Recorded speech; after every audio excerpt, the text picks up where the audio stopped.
Mesdames, messieurs, la cour. Dans quelques instants, les grands châteaux d'Europe.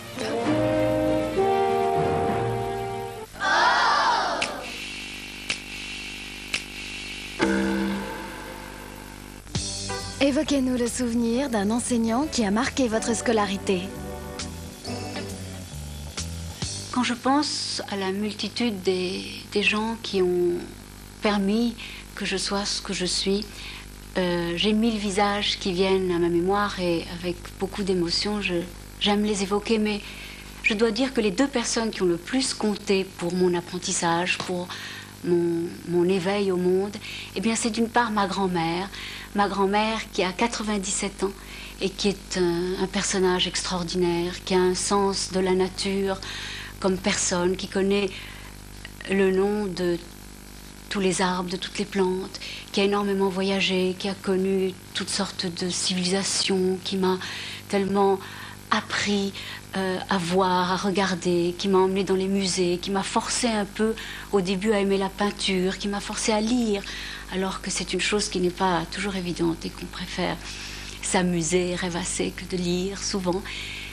Donc, une femme à qui je dois tant et qui est mon modèle. Et puis d'autre part mon père. Et mon père qui malheureusement est maintenant atteint d'une maladie si grave. Et c'est maintenant et seulement maintenant que je me rends compte à quel point il m'a formé, il m'a forgé, il m'a donné cet enthousiasme, cette force, cette curiosité des êtres et des choses. C'est lui-même un grand collectionneur. Et je dis ça parce que c'est un peu comme l'hypothèse du tableau volé d'Edgar Poe. Souvent, on va chercher très loin des choses qui sont là, tout près, et notamment nos parents. Nos parents qui sont nos premiers professeurs, nos premiers modèles, nos premières figures, les gens qui vont nous faire, les premières personnes que nous allons admirer et qui vont nous donner la force de vivre, de comprendre et d'être.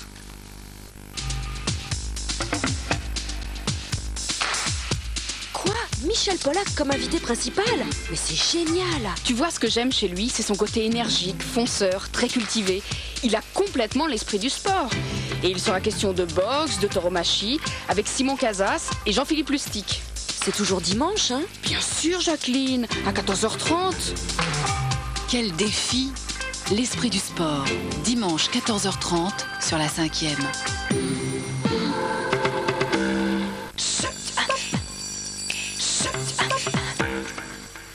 Des éléments qui résistent à des charges de 150 kg. Des charnières qui supportent 150 000 ouvertures et fermetures. Si Mobalpa garantit 5 ans tous ces meubles, c'est parce que Mobalpa sait que vous n'êtes pas la seule à vivre dans votre cuisine. Cuisine et salle de bain Mobalpa, construite pour la vie.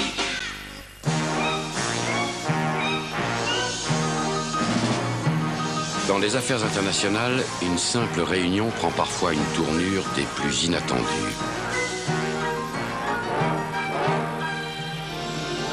Mais il existe un endroit bien au-dessus de tout ça, où vous trouverez tout pour vous détendre et vous ressourcer. Le calme, avant et après la tempête. United Airlines, un coin de soleil au-dessus des nuages.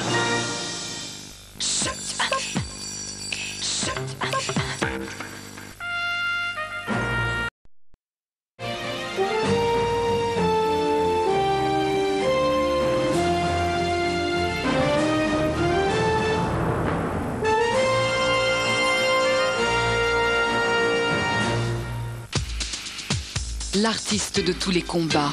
Dans quelques instants, les grands séducteurs. Yves Montand.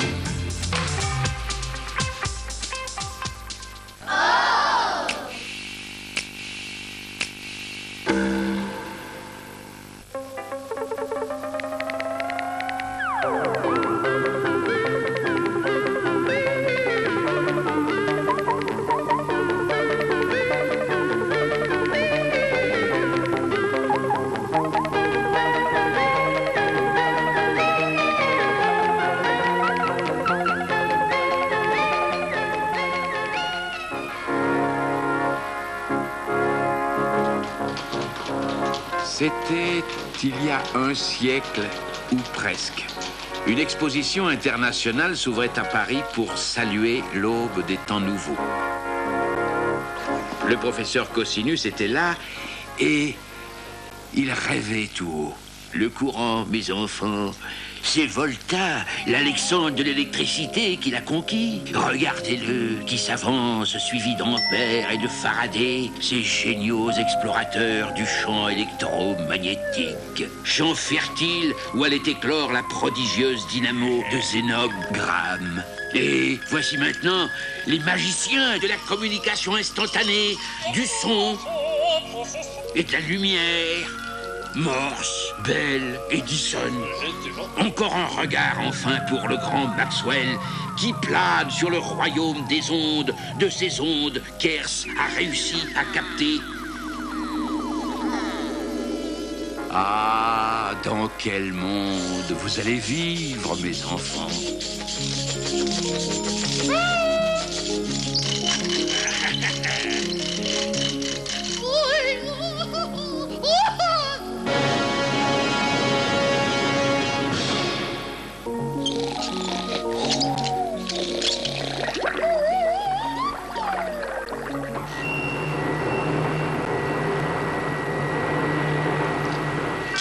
Que dirait aujourd'hui le professeur Cosinus aux arrière-petits-enfants de ses enfants d'il y a 100 ans?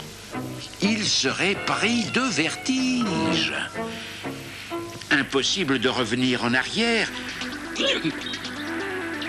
Et si les électrons cessaient leur travail, la Terre continuerait bien à tourner.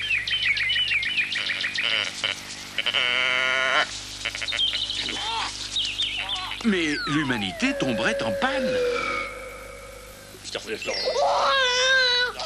La question aujourd'hui est moins d'inventer des machines que de les faire marcher. Avec quoi? Fossiles, uranium, chaleur souterraine, soleil et peut-être même un jour le principe qui le fait rayonner. La fusion des noyaux atomiques.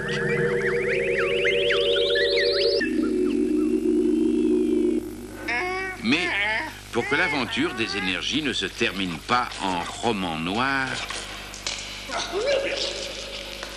il faut bien les choisir, mieux les utiliser et s'efforcer de rendre notre planète aussi belle qu'elle l'était hier.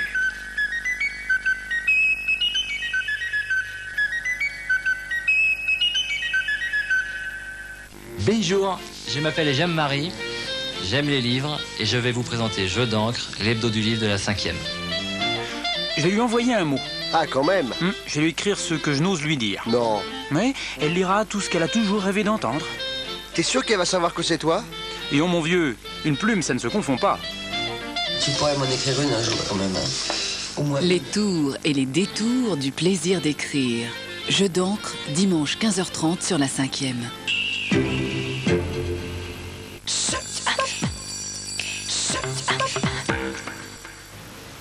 Mais il faut la retrouver, coûte que coûte. Reste en ligne, Fred. Pas tant le signal d'appel. Une touche, deux touches et hop, je prends l'autre appel. Bonsoir, commissaire. Lorraine. Je suis en bas dans une cabine. Venez tout de suite. Fred, c'est elle. Signal d'appel. On peut me joindre quand je suis déjà en ligne. C'était pas tant, non? Entrez.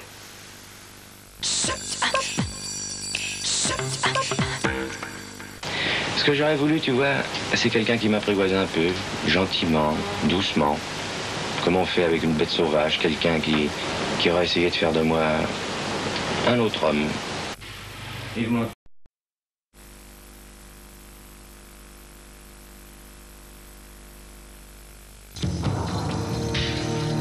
On regarde la télévision. Dans quelques instants, arrêt sur image.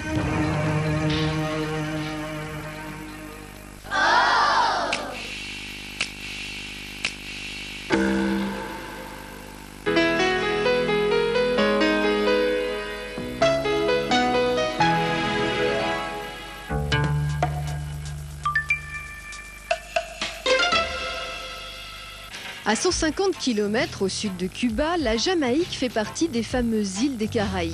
Par ses dimensions, 220 km de long sur 75 de large, elle en est la 3e île et Kingston en est la capitale. La langue officielle est l'anglais. La Jamaïque réserve des paysages et une eau limpide qui en font une des destinations les plus célèbres du monde. Les touristes y trouvent une mer à 27 degrés toute l'année et un climat tropical chaud avec 30 degrés 12 mois sur 12. Ici, vous n'êtes pas loin du paradis. La Jamaïque, découverte par Christophe Colomb en 1494, a abrité les princes du reggae, Bob Marley et Peter Tosh, véritables légendes qui ont contribué à la réputation de l'île. C'est donc au rythme du reggae que vous découvrirez Kingston, ses demeures au style colonial, son université et ses rues animées. Les superbes plages de sable blanc font de la Jamaïque une des plus belles îles des Caraïbes. Sur la côte nord, Port Antonio est devenu l'annexe d'Hollywood dans les années 40. Errol Flynn, entre autres, y a élu domicile. Les stars du rock lui ont préféré Ocho Rios. Vous pourrez vous adonner au farniente, aux baignades et au sport de glisse. La routine, quoi. Les cascades et la végétation dense et épaisse des Blue Mountains font une sérieuse concurrence aux stations balnéaires. Vous pourrez visiter les plantations de canne à sucre et de café qui s'étendent tout au long des routes. Choisissez de partir en Jamaïque entre novembre et avril, une saison très ensoleillée où les pluies sont rares. La chaleur est un peu moins forte qu'en été et surtout l'air est moins humide. Les températures peuvent fraîchir sensiblement sous l'effet des vents froids venus d'Amérique du Nord. Le nom de la Jamaïque dérive d'un mot indien qui signifie bien arrosé. Vous pourrez le vérifier sur la côte nord la plus pluvieuse. Le climat de la capitale, protégé par les Blue Mountains, est particulièrement aride durant cette période. Dans votre valise, emportez des vêtements amples et légers et un pull. Attention, ici les moustiques sont très dynamiques. Pas besoin de mode d'emploi pour pratiquer la coutume locale, il faut juste un hamac, une invention des Indiens Aramac.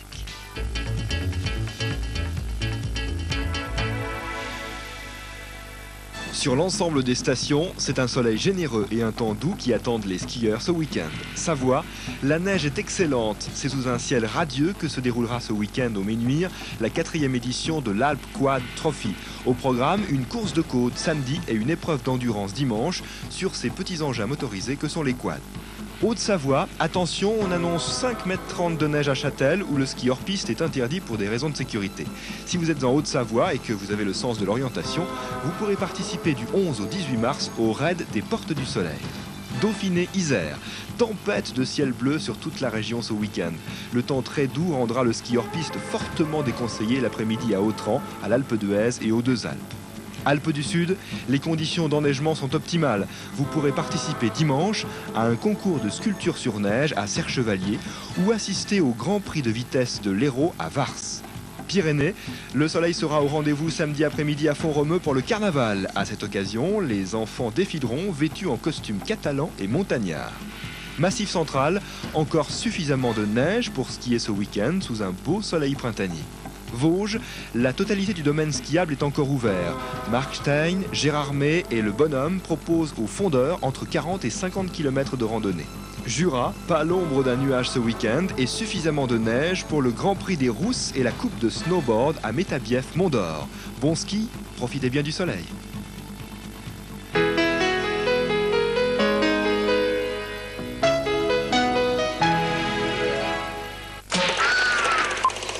You must remember this. Personne n'est parfait. Hello.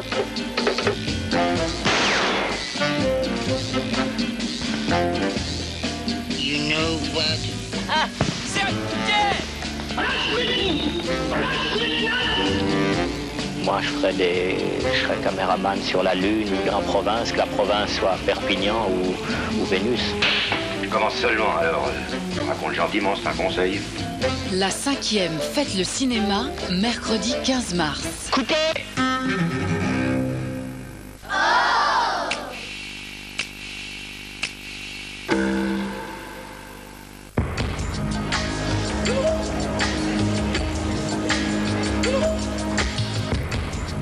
Jusqu'à l'année dernière, j'avais l'impression de rien faire dans le temps, quoi. J'avais l'impression de faire tout très vite, très mal, n'importe quoi.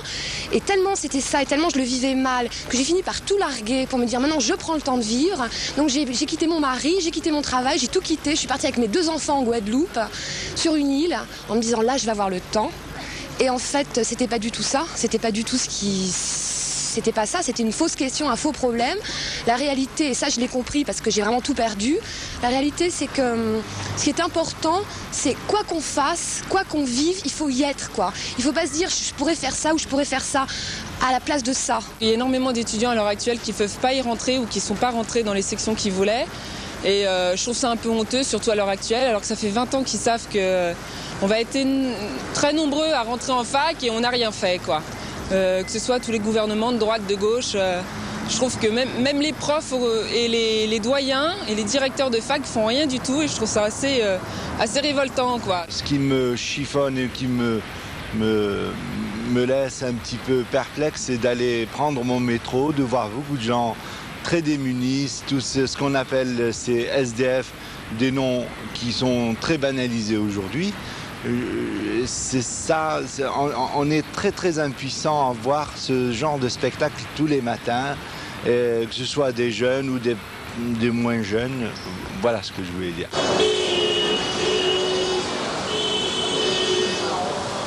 Il y a sûrement un effet néfaste. Le problème, c'est de déterminer d'où il vient. Ou est-ce qu'il est passager, ou est-ce qu'il est sur une période très courte. Est-ce que c'est un cycle qui revient et qui se déplace? Alors ça a pu être déjà engendré il y a quelques siècles ou quelques centaines de siècles. Est-ce que ça revient? Est-ce que ça va repartir? On ne sait pas. À l'heure actuelle, avec nos connaissances, il est impossible de construire un modèle mathématique permettant de faire une prévision à long terme du climat. On ne sait pas exactement aussi ce que les océans absorbent en dioxyde de carbone. Or, les océans occupent 70% de la Terre. Alors, en résumé, il faut évidemment protéger notre environnement, c'est certain. Il faut améliorer la qualité de la vie pour les générations qui nous suivent. Mais je ne pense pas qu'il faut vraiment imaginer que dans 50 ans, par exemple, il y aura une augmentation de la température due à l'effet de serre. Et de toute façon, cette augmentation de température est actuellement, on pense maintenant que ça pourrait être de 2 degrés. Je pense réellement qu'il y a un effet de serre sur la Terre pour une bonne raison, c'est que cet effet de serre se traduit par toutes les pollutions. Les pollutions donc forment une couche au-dessus de notre atmosphère et véritablement, cela amène effectivement toutes les chaleurs qui se dégagent du sol à rester sur une certaine hauteur. Actuellement, de plus en plus, on assiste à une augmentation du gaz carbonique et aussi à une déplétion de la couche d'ozone, ce qui se traduit par des changements climatiques. Et bien sûr, vous l'avez tous vu, maintenant, surtout dans nos latitudes tropicales, tout est chamboulé. Vous voyez, nous assistons à la désertification, nous assistons à des sécheresses répétées, ce qui fait que donc l'effet de serre, je crois, est une menace réelle pour, je dirais, tout le globe. Par rapport à l'effet de serre, je suis très préoccupé parce que j'ai une maison en Bretagne et en fait elle est au bord d'une rivière, c'est une abervrac et la marée remonte jusqu'à ma maison. Et s'il y a un effet de serre, a priori je pense que la planète va se réchauffer et c'est très embêtant parce que je ne voudrais pas qu'un jour il y ait 1 mètre dans mon salon en Bretagne. Et donc je pense aussi aux Hollandais, tout ça. En fait, je suis très préoccupé par la fonte des icebergs dans le nord là. Et puis les Inuits, s'ils n'ont plus de quoi faire des igloos, on va être obligé de les loger. En fait, quelque part, les Inuits, il faudra bien y penser.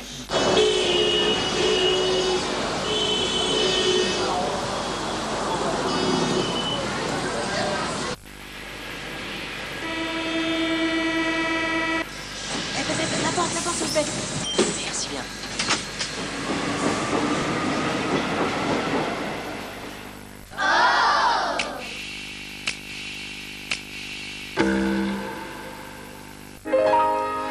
Régine Deforge, vous êtes écrivain et éditrice. Vous vouliez faire quoi quand vous étiez petite? Oh, j'avais envie d'être aventurière, espionne, grand reporter, missionnaire. J'avais envie de faire des métiers qui vous font voyager. Quel genre de petite fille étiez-vous? assez difficile. J'étais à la fois capricieuse, coléreuse, boudeuse, sauvage, bagarreuse. Oui, je n'étais pas une enfant très agréable. Ça veut dire que vous n'étiez pas une enfant très heureuse? C'est vrai, j'étais pas très heureuse. J'étais jamais contente de ce que j'avais. Et on me disait toujours, cette enfant ne sera jamais heureuse, elle ne sait pas se satisfaire de ce qu'on lui donne. C'est vrai, je ne sais pas me satisfaire de ce qu'on me donne. Autant quand j'étais moi-même enfant, les grandes personnes m'étaient insupportables. Là maintenant, les grandes personnes me sont souvent insupportables, mais les enfants aussi. Je les trouve à la fois envahissants. Ils font beaucoup de bruit. Quel est le tout premier souvenir qui vous revient en mémoire? Celui qui a compté? Ah ben ça y est, il est revenu tout de suite. C'était au moment de Noël. J'avais été tellement méchante qu'on m'avait dit que je n'aurais pas que le Père Noël ne passerait pas. Effectivement, le matin de Noël, dans mes souliers, à la place des cadeaux attendus, j'avais un martinet. Et ça a été la première rupture avec le monde adulte. J'ai cassé les jouets de ma sœur, il paraît que j'étais odieuse. Mais je me souviens de ce sentiment d'abandon qu'ils avaient osé. Enfin, le Père Noël, puisque je croyais au Père Noël, me punissait, mais je ne me reconnaissais pas comme étant une méchante.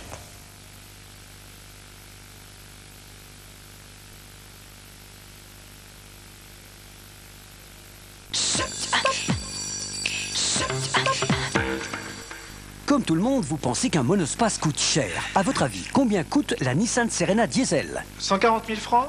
Perdu, 121 200. La Nissan Serena est à partir de 121 200 francs. Direction assistée, 8 vraies places et tellement d'autres raisons d'être heureux. Tous les parents devraient l'offrir à leurs enfants.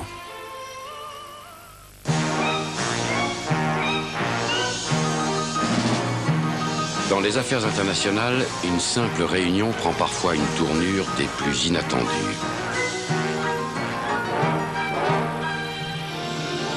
Mais il existe un endroit bien au-dessus de tout ça, où vous trouverez tout pour vous détendre et vous ressourcer. Le calme, avant et après la tempête. United Airlines, un coin de soleil au-dessus des nuages. 3615 QI. Testez votre QI et recevez la carte de votre QI. 3615 QI. L'entreprise est le moteur de la société. Sans elle, il n'y aurait pas d'emploi, pas de produits, pas de concurrence, pas de progrès. L'entreprise est le moteur de la société. Voyons où ça vous conduira. Voyons où ça nous conduira tous. Voici le logiciel qui vous fera aller de l'avant. Oh, occupé. Le balafré s'est évadé et Fred est injoignable. Occupé. Et le signal d'appel. Oh, ce Fred. Avec le signal d'appel, une touche, deux touches et hop, il prenait mon appel. À moins que le balafré soit déjà chez lui. Commissaire, j'ai une nouvelle pour vous, le balafré vient de s'évader. Fred, j'ai une nouvelle pour toi. Le signal d'appel, c'était pas tant. Signal d'appel, on peut me joindre quand je suis déjà en ligne. Allez, et pas tant. Mes clés.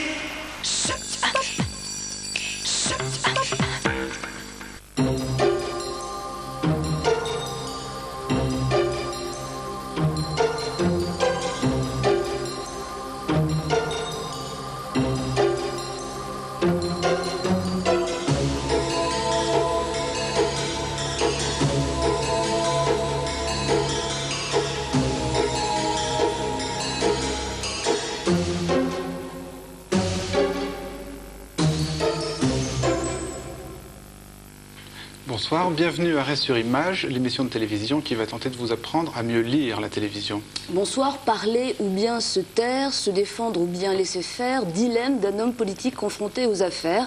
Ce sera le thème du dossier d'Arrêt sur Image à la fin de l'émission. Édouard Balladur est intervenu cette semaine, c'était mercredi sur LCI et dans le cadre de l'affaire GSI, face à Guillaume Durand qui est avec nous. Bonsoir. Bonsoir. En 1979, Valéry Giscard d'Estaing était confronté à l'affaire des diamants. Il s'expliquait également à la télévision à cette époque-là, interrogé par plusieurs journalistes, dont Alain Duhamel. Bonsoir. Bonsoir. Rendez-vous donc à la fin de ces émissions. Vous intervenez d'ailleurs quand vous voulez exactement. Hein. Vous êtes chez vous, ici. Les intervenants de la semaine, Kathleen Evin de la Tribune. Bonsoir. Bonsoir. Et puis Arnaud Vivian de Libération, sans oublier Véronique Brocard, qui est maintenant notre enquêtrice maison. À tout de suite. Mais d'abord cette question, Daniel Schneiderman, comment couper quelqu'un qui est trop long à la télé? C'est pas évident. Vaste question. Ouais. Le 8 mars dernier, vous en souvenez, c'était la journée de la femme. Je m'en souviens, Et pour marquer la journée de la femme, Étienne Lénart sur France 2 recevait une cinéaste algérienne qui était en duplex avec lui de Lyon. Et la fin de l'entretien a été assez mouvementée. Ah, du coup, ils lui ont coupé le sifflet. Voilà, pour le coup. donc fin terrible. Comme on en avait vu quelques-unes ces derniers mois à la télévision. On se souvient qu'une fois Simone Veil avait été coupée de la sorte sur France 2 et Georges Charpak sur TF1 pour faire la place à un match de football. Alors, il l'a coupé brutalement par une séquence de pub, je crois bien. Charpak, c'était la pub, oui, puis le foot attendait derrière. Et alors nous, téléspectateurs, devant notre poste, nous disions que pour la couper comme ça aussi brutalement et surtout électroniquement, enfin par un coup de ciseau, il devait avoir une raison très forte, enfin qu'il devait s'être passé quelque chose de très important dans l'actualité mondiale, diplomatique, une catastrophe. Et en fait, on était encore au-dessous de la vérité, c'était encore plus important que ça, la raison était encore meilleure. L'ancien bras droit de Bernard Tapie, Jean-Pierre Bernès, publie un livre dans lequel il charge copieusement son ancien patron. Voilà, donc effectivement, on comprend mieux pourquoi Étienne Lénart avait dû couper cette cinéaste algérienne. Cela dit, c'est pas facile de couper les gens à la télévision. Nous verrons ça tout à l'heure avec Guillaume Durand et Alain Duhamel. C'est pas facile.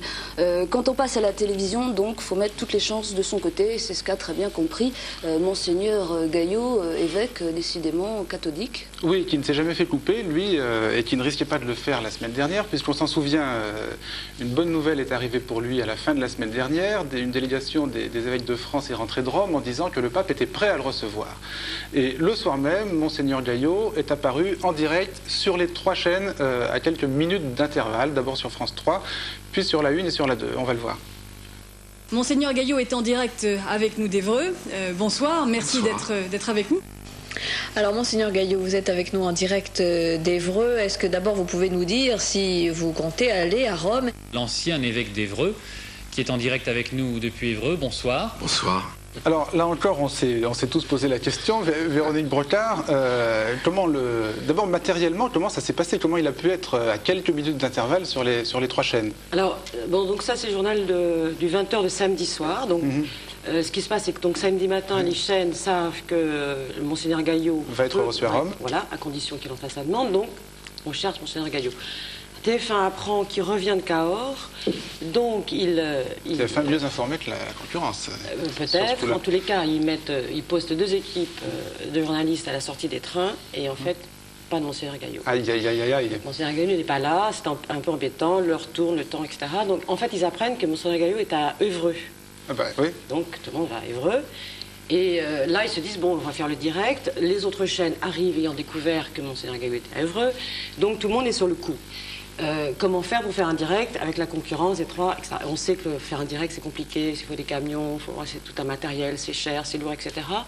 Or, à Évreux, il y a un local qui est fermé, qui est utilisé très rarement par FR3. Un squat ou non? Non, c'est c'est pas le DAL, c'est FR3 qui est un local où on peut techniquement envoyer des images.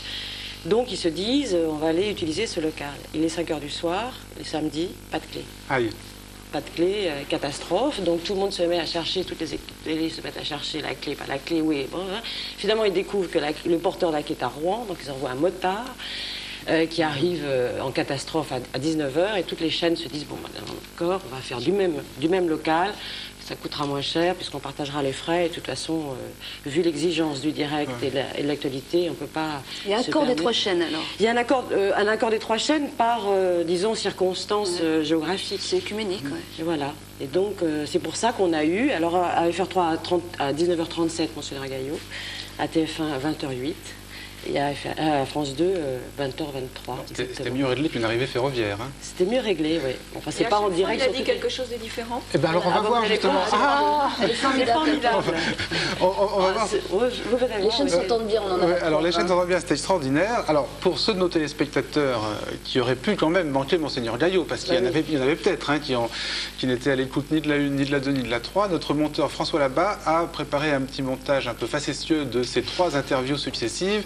Et vous allez voir que la synthèse est assez conforme à ce qu'étaient les 3 entretiens originaux. Monseigneur Gaillot est en direct avec nous d'Évreux. Est-ce que vous avez été surpris par cette proposition de Jean-Paul II? Oui, j'étais agréablement surpris, je ne m'y attendais pas. C'est une bonne nouvelle. Vous pensez qu'il y a cette révocation est le signe d'un réel malaise entre Rome et la communauté des évêques de France? Je pense que le pape a entendu la rumeur de tout un peuple, non seulement des évêques, mais de tous ces chrétiens qui se sont mobilisés en France et ailleurs, et que l'opinion publique qui s'est manifestée, elle a été entendue à Rome. Il y a une rumeur qui était jusqu'à Rome, et Rome a la sagesse, je dirais, d'avoir entendu cette rumeur. Et est-ce que vous souhaitez qu'il revienne d'une certaine façon sur sa décision? Je commençais par écouter ce que le pape a envie de me dire, et puis je vais lui dire tout de même que quand on enlève brusquement un évêque à son diocèse, c'est tout de même une injustice à l'égard du peuple chrétien d'Évreux, parce qu'on a révoqué l'évêque sans lui demander quoi que ce soit. Le pape attend que vous le sollicitiez. Qu'allez-vous faire? Écoutez, demain je ferai la demande et j'irai quand le Saint-Père me recevra. On ne peut pas dire que Monseigneur Gaillot a plusieurs langages, en tout cas. Hein. Il est fidèle à sa pensée. La preuve est faite. Et que fait le CSA? Parce que le pape, on ne l'a pas beaucoup entendu à la télé. Il faudrait vérifier les temps de parole. Ça va venir. Voilà, en tout cas, il ne faut pas croire que toutes les chaînes se ressemblent. La preuve, le week-end dernier, c'était les retours de sport d'hiver. Y a-t-il eu des bouchons? A-t-il neigé? C'était selon les chaînes, regardez. Les week-ends se suivent et se ressemblent malheureusement sur les routes des Alpes, comme la semaine dernière, de très importantes perturbations dans la vallée de la Tarentaise. Les samedis passent mais ne se ressemblent pas en Tarentaise. D'autant que la neige était encore au rendez-vous. D'autant qu'au pied des Alpes, aucune intempérie n'est à signaler. Voilà, alors contrairement aux apparences, c'était bien le même soir, à la même heure, sur les 2 chaînes. C'est-à-dire si vous aviez envie d'avoir du beau temps, il fallait regarder TF1, et si vous aviez envie de sentir les flocons de neige, il fallait plutôt regarder France 2. Nous arrivons au jeu politique de la semaine. Comment l'intituler? Ira, ira pas? Oui, voilà. Alors c'est un nouveau jeu auquel on a déjà pu assister plusieurs fois sur TF1 d'ailleurs, qui a été inauguré par Jacques Delors en décembre dernier. Ça se passait à 7/7 et qu'on pourrait appeler Ira, ira pas. Alors le principe est celui-ci. Quelqu'un qui est susceptible d'être candidat mais qui n'est pas encore candidat est invité à une émission de télévision. C'est le ni oui ni non, une forme de ni oui ni non. Faut retarder le plus tard possible. Voilà, faut pas le dire. Voilà, c'est une forme de ni oui ni non jusqu'à la fin de l'émission. Voilà, il y a un moment où on se déclare. Voilà, l'idée c'est de se déclarer le plus tard possible. Et on ne se déclare pas en fait. Et alors les téléspectateurs sont invités à jouer, c'est-à-dire qu'il faut essayer de savoir, avant que la réponse soit formulée, quelle elle va être. Alors on va avoir une petite rétrospective du candidat de cette semaine, Valéry Giscard d'Estaing. Je n'ai pas trouvé la réponse à la question que nous attendons tous ce soir. Allez-vous être ou non candidat à l'élection présidentielle? C'est une question? Oui. Bon, écoutez, nous sommes là devant vous. Ah oui, c'est une question qui intéresse beaucoup de gens. Oui, d'abord, je suis très content de vous voir. Moi, ça me fait plaisir de parler ce soir de cette quand même grande échéance importante pour la France, pour tous les Français. Je crois qu'il faut ménager l'intérêt de l'émission. Voilà, donc, alors, première tentative de Patrick Poivre d'Arvor, dès le début de l'émission.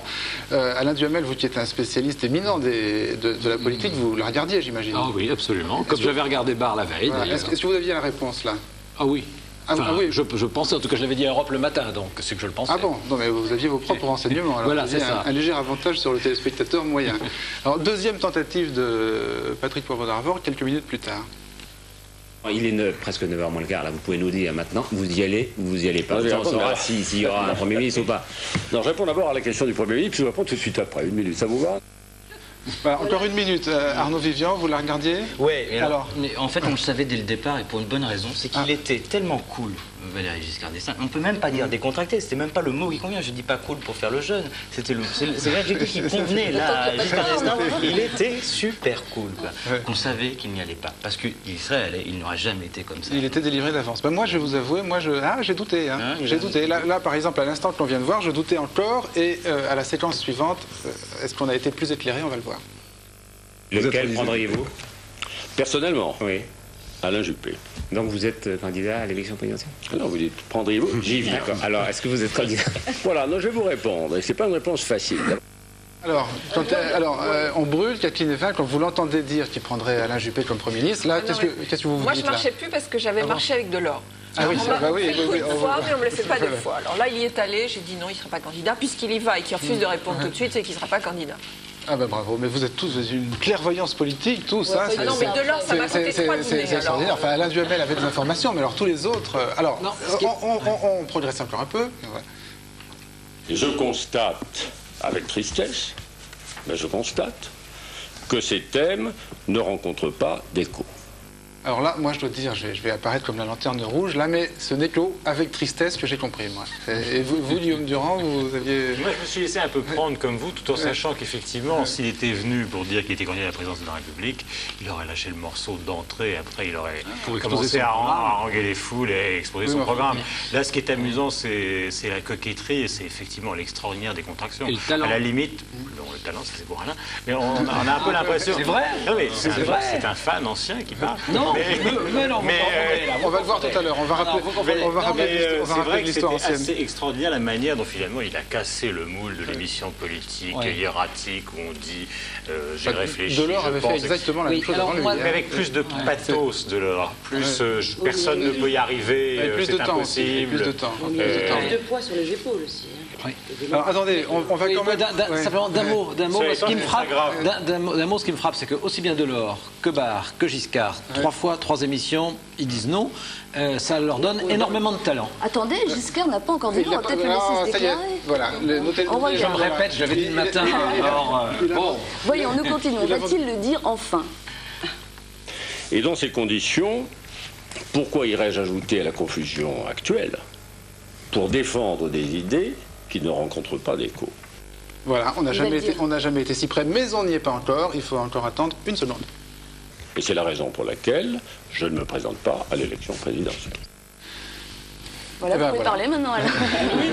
Je trouve que psychologiquement, c'est quand même intéressant de constater que des hommes politiques, bon, ils sont tous les trois, Barre, Giscard, Delors, sont tous les trois assez bons en général à la télévision, mais comme tout le monde, ils sont inégaux. Et là, les trois sont très bons au moment où ils disent qu'ils n'y vont pas. Et je trouve que, bon, c'est une relation spéciale avec le pouvoir. Pour être bon, il faut être détaché à la télé. Peut-être que quand on a pris sa décision, on est meilleur, oui. Parce qu'en même temps, par exemple, Giscard, c'est évident qu'il est terriblement frustré quand il dit ça. Il rayonne en annonçant une décision qui lui coûte. Mais c'est parce qu'il n'a plus rien à perdre. Peut-être parce que si il a encore à perdre son talent, et donc en exhibant son talent, il essaye de donner du regret. Et là, il ne l'a pas perdu. En tout cas, ce qui est sûr, Véronique Brocard, c'est que ça marche. Les Français adorent. Et Giscard, il a fait un tabac. Ah oui? Il a fait un tabac sur TF1, là, et il a fait 45,2% de part de marché, ce qui est vraiment énorme. Il y avait... presque un score de second tour. Il y avait 11 millions de téléspectateurs pour regarder M. Giscard, je vais être content du chiffre. Barre aussi, c'était très bien. Et pourtant, on savait déjà qu'il ne serait pas candidat. Barre, c'était la veille sur TF1 à la même émission. Beaucoup de monde encore, un peu plus de 10 millions de personnes. Un petit peu moins bien que Bernard Tapie, mais...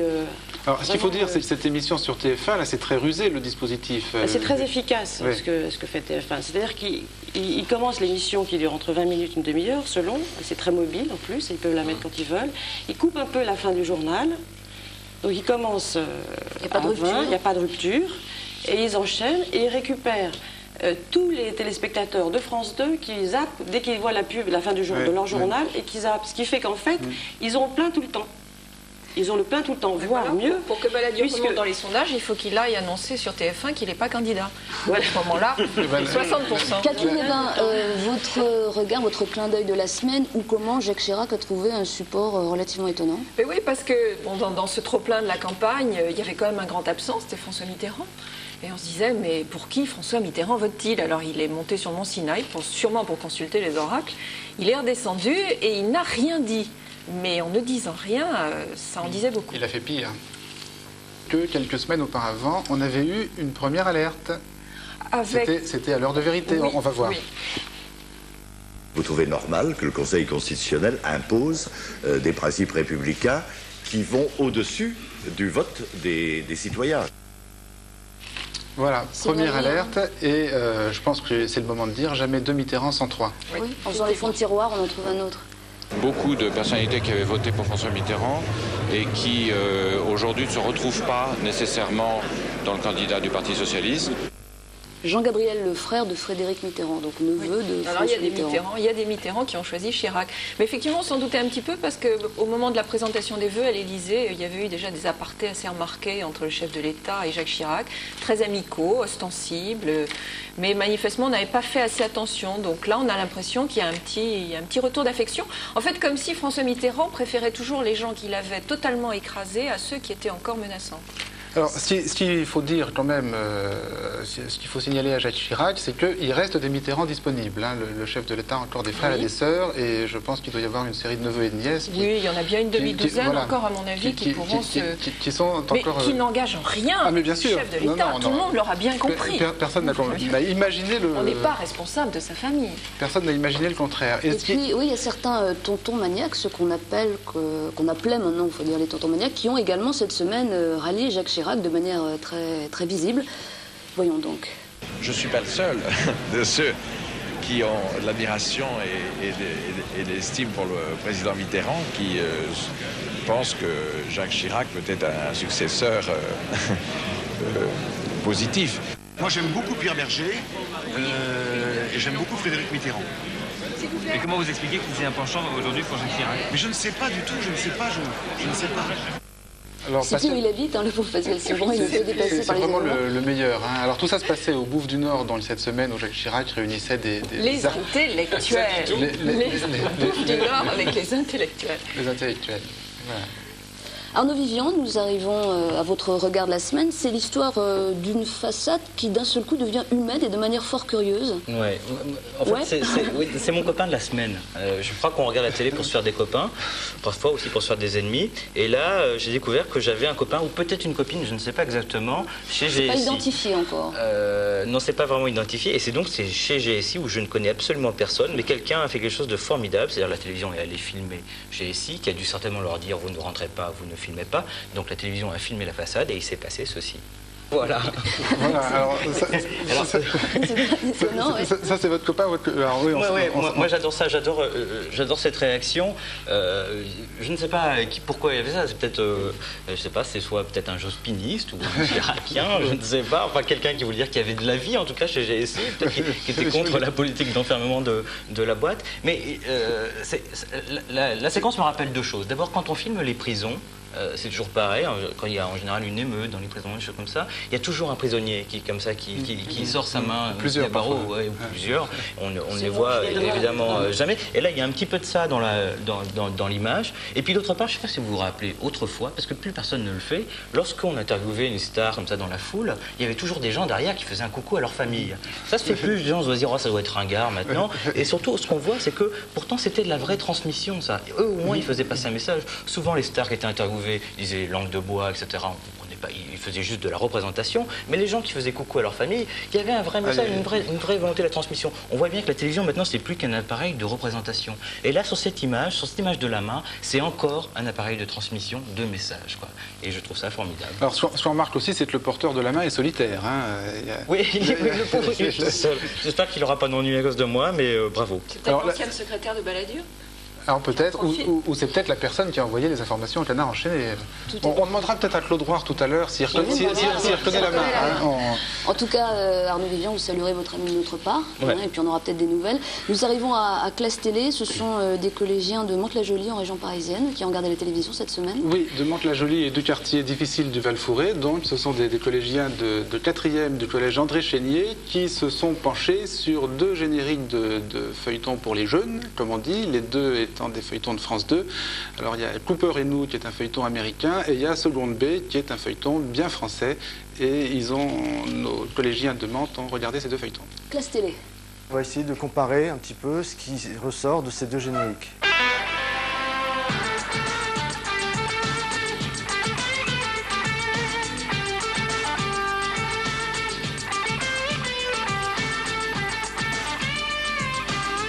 La musique et la couleur de peau, tout ça, ça montre un aspect de la banlieue.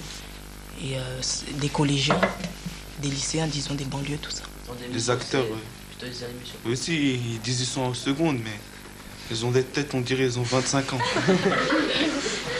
Par rapport à la figure qu'ils ont donnée au titre, un tag, parce que les jeunes, ils taguent, quoi, ici dans les banlieues, tout ça, ça montre déjà.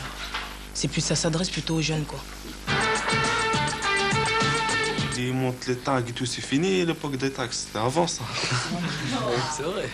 C'est démodé alors. Et la musique, ils croient que cette musique, elle va tirer, mais C'est pas le genre. c'est pas le genre, c'est pas le genre qu'on écoute, quoi.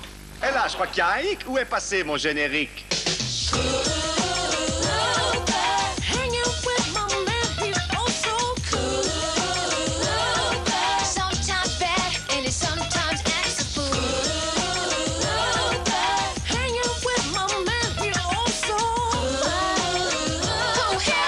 Plus de sauce que par rapport au seconde B.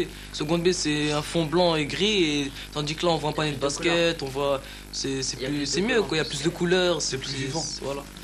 En France, ils ont fait quelque chose de très court, de très simple. Alors que les États-Unis, ils savent. Malgré que c'est une série, ils savent faire quelque chose d'original. C'est comme un clip, on dirait, on a l'impression. C'est-à-dire que les plans, ils varient très vite. C'est comme dans seconde B, ils varient très vite. Voilà. Au moins, il y a un gros plan, après un plan moyen, ensuite, plus ça, un plan d'ensemble, après, ça revient au gros plan, ça varie, quoi. Et ça va bien avec la musique. On dirait aussi que le décor, il est associé aux habits. On dirait que moi, Cooper est en gilet noir à rayures et derrière aussi c'est la même chose. Donc c'est-à-dire ça, c'est associé. En harmonie. C'est en harmonie, voilà. Et branchez-vous sur la 7, ils vont parler de moi au flash de 5 heures. Quoi? Et c'est ainsi que se termine notre reportage sur les gens qui ne savent pas s'habiller. Ils sont tous des blagues dans le truc, il n'y a pas de blanc, ils sont tous ensemble. C'est pas comme dans seconde B quand il faisait montrer par exemple la tête du noir avec l'arabe à côté. Et là ça fait une union. Mais c'est tout à fait le contraire qu'il y a dans Cooper. Dans Cooper, ils ont voulu montrer que les noirs quand même, ils sont. C'est pas des bons à rien, je sais pas quoi. Ils ont une maison, Cooper il a un bureau, il a un travail et puis. Ça renvoie quelle image? Une image assez positive. Ça peut pas toujours nous donner une image négative. Quand même, on se dit que quand même, on peut. Les Noirs peuvent faire quelque chose de bien, quoi. Maintenant, en Amérique, il y a de plus en plus de séries où il n'y a que des blacks maintenant. Ça, voilà. Et avant, c'était que Cosby Show, après c'était Cosby Show, là. Après, il y a Cooper et nous maintenant. Prince de Bel-Air. Et maintenant, il y a presque que ça. Mais là, ça ne cherche pas à montrer la réalité, là. Là, c'est juste pour. C'est plutôt comique, là, c'est pas. Là, c'est. Voilà, c'est pour distraire, là. C'est pas. Et tandis que dans seconde B, là, ils veulent faire montrer la réalité, mais ils n'y arrivent pas. C'est moi qui paye, y a plus de problème. Ouais, et tu vas le trouver où, le blé? Elle va dîner. Eh ben non, faut que je travaille. C'est dur à trouver du travail en ce moment. Ouais, tu m'étonnes, surtout dans la région. Ouais. Surtout quand t'es jeune et sans diplôme. Il y a des problèmes et ils veulent faire croire que c'est le même problème qu'il y a ici. Alors, eux, ça se règle toujours à la fin. Mais ici, c'est pas toujours pareil. À la fin, des fois, il n'y a pas de solution. Ça se finit mal. Et ouais, dans la vie, parfois, ça se finit mal.